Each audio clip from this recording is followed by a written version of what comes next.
Halo, assalamualaikum warahmatullahi wabarakatuh. Kali ini balik lagi ke mata kuliah pengantar hukum Indonesia. Pertemuan kali ini saya akan membahas yaitu tentang pengantar hukum tata negara.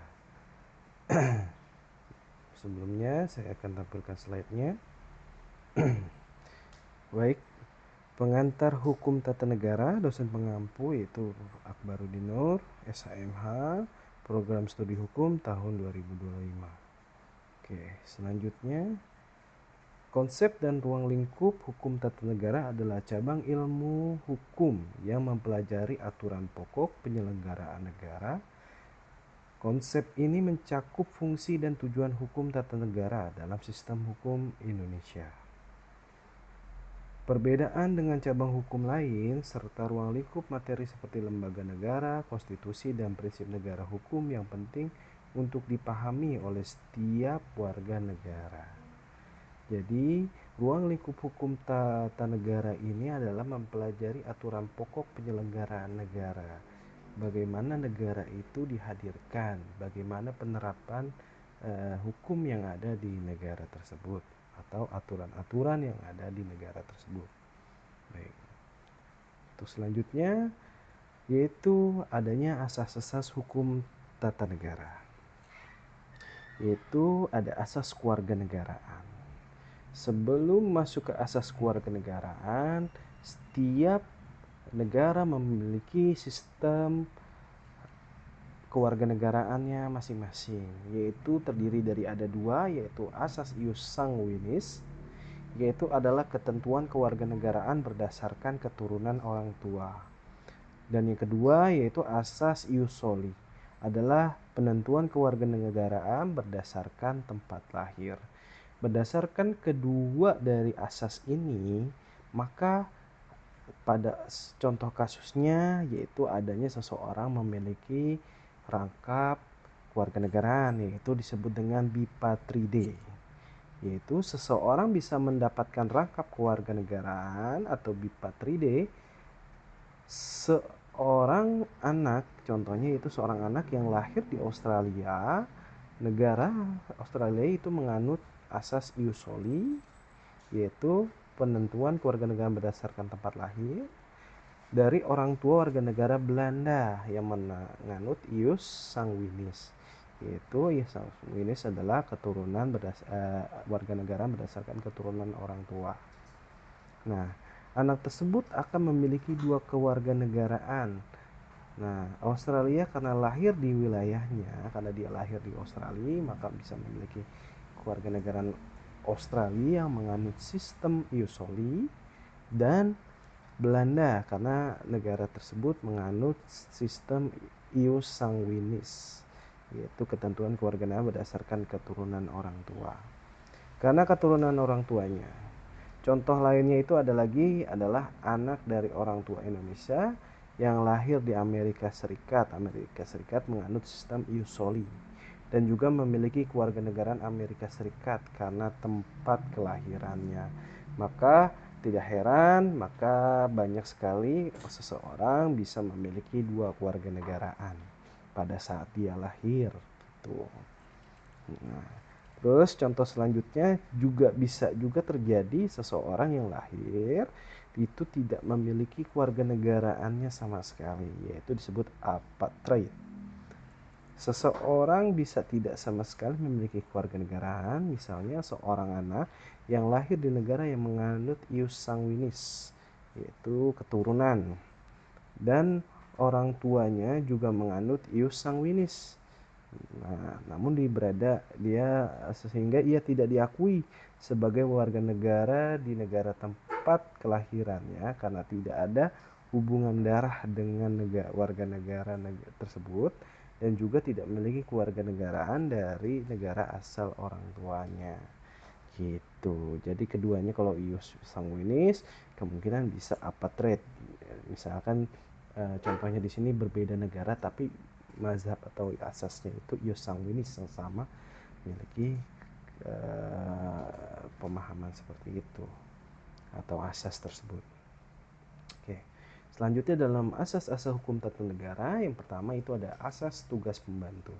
Asas tugas pembantu adalah penugasan dari pemerintah kepada daerah dan desa, dan dari daerah ke desa untuk melaksanakan tugas tertentu yang disertai pembiayaan, sarana dan prasarana, serta sumber daya manusia, dengan kewajiban melaporkan pelaksanaan dan pertanggungjawabannya kepada yang menugaskan. Itu asas tugas pembantu. Nah, jadi dalam asas ini, asas tugas pembantu adalah pemerintah daerah desa, ya kan, itu membantu pemerintah dalam melaksanakan tugasnya, baik pembiayaan, sarana dan prasarana lainnya.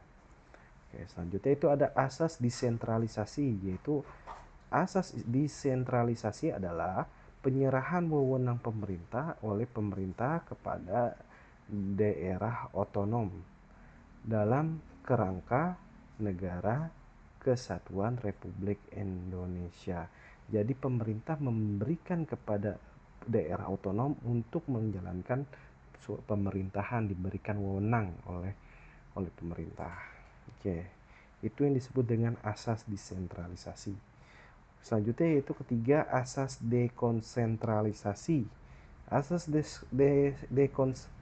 dekonsentrasi adalah pelimpahan wewenang dari pemerintah kepada gubernur. Nah, kalau tadi pemerintah daerah atau daerah otonom. Nah, sekarang dilimpahkan kepada gubernur sebagai wakil pemerintah dan atau perangkat pusat daerah. Nah, itu ada beberapa asas tuh. Asas tugas pembantu, asas desentralisasi, asas dekonsentrasi. Dekonsentrasi. Oke. Nah, sudah paham ya beberapa asas ini. Ada asas tugas pembantu, asas desentralisasi, yaitu ada asas dekonsentrasi. Asas dekonsentrasi adalah pelimpahan wewenang dari pemerintah kepada gubernur. Jadi gubernur diberikan wewenang untuk menjalankan pemerintahan. Nah, seperti pergub, peraturan gubernur diatur di dalamnya. Nah, untuk menjalankan aturan-aturan atau menjalankan pemerintahan. Oke, selanjutnya sistem pemerintahan. Sistem pemerintahan kekuasaan dalam suatu negara menurut Montesquieu diklasifikasi menjadi 3, yaitu kekuasaan eksekutif yang berarti kekuasaan menjalankan undang-undang dan kekuasaan menjalankan pemerintahan. Kekuasaan legislatif yang berarti kekuasaan pembentukan undang-undang, dan kekuasaan yudikatif yang berarti kekuasaan mengadili terhadap pelanggaran atas undang-undang atau komponen-komponen tersebut secara garis besar meliputi lembaga eksekutif, legislatif, dan yudikatif. Nah, masing-masing sudah paham kan di materi sebelumnya apa yang disebut dengan lembaga eksekutif, lembaga legislatif, dan lembaga yudikatif. Ya, jadi sistem pemerintahan negara menggambarkan adanya lembaga-lembaga negara, hubungan antar lembaga negara, dan bekerjanya lembaga-lembaga negara ini dalam mencapai tujuan pemerintah negara yang bersangkutan. Tuh, jadi saling bersinergi dalam menjalankan roda pemerintahan. Selanjutnya itu ada 7 dasar sistem pemerintahan yang ada di Indonesia. Yang pertama, Indonesia adalah negara yang berdasarkan atas hukum atau sebut Rechtsstaat. Yang kedua, sistem konstitusional. Yang ketiga, kekuasaan negara tertinggi di tangan Majelis Musyawarah Permusyawaratan Rakyat atau MPR. Yang keempat, presiden adalah penyelenggara pemerintah negara yang tertinggi di bawah Majelis Permusyawaratan Rakyat. Yang kelima, presiden tidak bertanggung jawab kepada Dewan Perwakilan Rakyat atau DPR. Terus menteri negara ialah pembantu presiden. Menteri negara tidak bertanggung jawab kepada Dewan Perwakilan Rakyat. 7, kekuasaan kepala negara tidak terbatas. Nah, jadi dalam 7 sistem pemerintahan ini dahulu tuh kekuasaan negara itu tinggi, yaitu MPR ya. Namun telah sekarang diratifikasi diubah semua itu mereka menjadi sederajat. Itu presiden menjalankan fungsi eksekutifnya, terus DPR menjalankan proses legislatifnya, ya, dan Mahkamah Konstitusi menjalankan proses yudikatifnya. Oke, kita lanjut. Next. Perbedaan hukum tata negara dengan hukum lainnya. Jadi perbedaan hukum tata negara ini apa sih bedanya sama hukum lainnya? Yaitu contohnya hukum pidana itu bedanya yaitu mengatur kriminal dan sanksi hukum. Selanjutnya hukum perdata itu mengatur tentang hubungan antar individu dan entitas. Dan hukum administrasi negara yaitu mengatur tindakan pemerintah dan kepentingan publik. Gitu. Jadi bagaimana hukum mengatur tata negara kita. Gitu. Baik, selanjutnya dasar hukum tata negara itu apa? Yaitu ada Undang-Undang Dasar 1945. Konstitusi Indonesia yang dikenal sebagai Undang-Undang Dasar 1945 merupakan dasar hukum tertinggi di negara ini. Undang-Undang Dasar 1945 menetapkan prinsip-prinsip fundamental yang mengatur penyelenggaraan negara dan melindungi hak-hak warga negara. Selain itu, dokumen ini menjadi pedoman bagi lembaga-lembaga negara yang dalam menjalankan fungsi dan kewenangannya, sehingga berperan penting dalam sistem ketatanegaraan di Indonesia. Jadi peran penting dasar hukum utama dari konstitusi yang ada di Indonesia yaitu Undang-Undang Dasar 1945. Jadi ketika ada kebijakan, peraturan yang ada di Indonesia tidak boleh bertentangan dengan Undang-Undang Dasar 1945. Oke, next selanjutnya struktur. Nah, struktur yang tadi ada eksekutif. Eksekutif apa? Yaitu eksekutif memiliki kewenangan untuk menjalankan pemerintah dan mengimplementasikan undang-undang yang telah disahkan. Nah, disahkan oleh siapa? Yaitu disahkan oleh badan legislatif. Legislatif bertugas untuk membuat, mengubah, dan mengesahkan undang-undang serta melakukan pengawasan terhadap eksekutif. Nah, terus peran ada satu lagi yaitu peran yudikatif, yaitu berfungsi sebagai penegakan hukum. Adanya undang-undang, adanya kebijakan, dan adanya penegakan hukum. Gitu. Memastikan bahwa setiap tindakan pemerintah sesuai dengan konstitusi dan undang-undang yang berlaku. Gitu. Oke, prinsip negara hukum. Yang pertama itu ada demokrasi. Demokrasi menjamin partisipasi aktif masyarakat dalam pengambilan keputusan melalui pemilihan umum yang adil. Yang kedua yaitu kedaulatan rakyat. Kedaulatan rakyat menegaskan bahwa kekuasaan tertinggi di tangan rakyat sebagai pemilik negara. Selanjutnya yaitu ketiga pembagian kekuasaan. Pembagian kekuasaan membagi tanggung jawab antara eksekutif, legislatif, dan yudikatif untuk mencegah penyalahgunaan kekuasaan. Oke, selanjutnya lembaga negara dan peranannya. Pertama, presiden, kewenangan dan tugas dalam pemerintahan negara. Nah, kewenangannya diberikan tugas untuk menjalankan pemerintahan. DPR dan DPD, fungsi legislasi dan pengawasan terhadap kebijakan.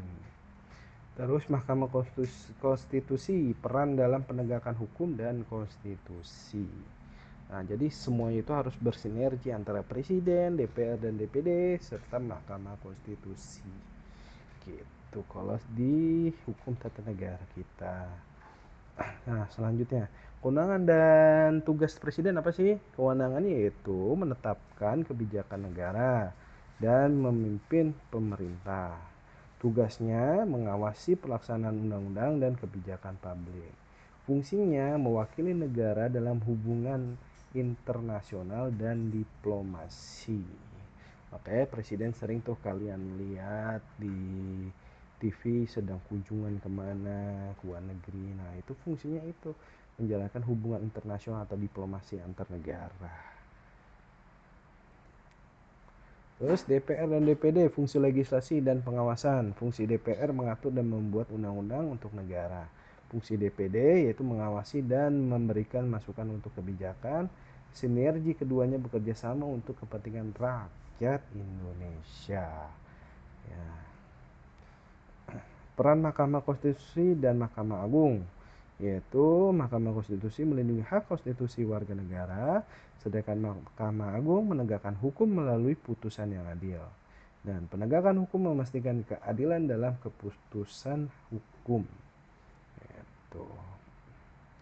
Pentingnya hukum tata negara. Memahami hukum tata negara sangat penting untuk warga negara dan praktisi hukum. Hukum tata negara mengambil landasan bagi penyelenggara negara, mengatur hubungan antar lembaga, serta melindungi hak-hak warga. Dengan memahami konsep ini, kita berkontribusi pada penegakan demokrasi dan keadilan, serta menjaga stabilitas sistem hukum Indonesia. Teruslah mendalami hukum tata negara untuk memahami tanggung jawab kita sebagai warga negara. Nah, jadinya pentingnya kalian sebagai mahasiswa hukum, S1 hukum, yaitu pentingnya untuk memahami tanggung jawab kita sebagai warga negara. Maka perlulah belajar hukum tata negara di Indonesia. Oke, teruslah belajar hukum. Terima kasih. Jangan lupa follow dan subscribe di Akbar Legal Channel. Silakan kalau kalian tidak keberatan boleh di follow ya. Tuh, terima kasih semuanya.